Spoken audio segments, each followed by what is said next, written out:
राज्याच्या जलसंधारण विभागाच्या परीक्षेचा पेपर फुटल्यानं परीक्षा नव्यानं घ्यावी अशी मागणी विद्यार्थ्यांनी केली। विभागाच्या वतीनं विविध पदांच्या 670 जागांसाठी नुकतीच परीक्षा झाली होती। या परीक्षेचा पेपर अमरावतीमधून फुटल्याचा आरोप विद्यार्थ्यांनी केला। त्यामुळे अनेक गरजू विद्यार्थ्यांचं नुकसान होणार असल्यानं ही परीक्षा नव्यानं घ्यावी अशा मागणीचं निवेदन विद्यार्थ्यांनी मुख्यमंत्री एकनाथ शिंदे यांना जळगावमध्ये दिलं। या संपूर्ण विषयाची चौकशी करून योग्य तो निर्णय घेतला जाईल असं आश्वासन यावेळेला मुख्यमंत्री एकनाथ शिंदेंनी विद्यार्थ्यांना दिलं।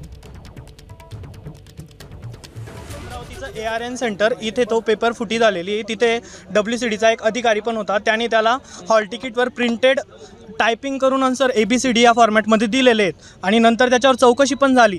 बट चौकशी झाल्यानंतर आता आमची मागणी अशी आहे की ती एक्झाम कॅन्सल करून री एक्झाम घ्यावी, बिकॉज तसा फ्रॉड फक्त एका सेंटरला नाही बऱ्याच सेंटरला झालेला असं ऐकण्यात आलेलं आहे। त्यामुळे फक्त एकच मागणी, फक्त री एक्झाम घ्यावी, बस, दुसरं काहीच नाही।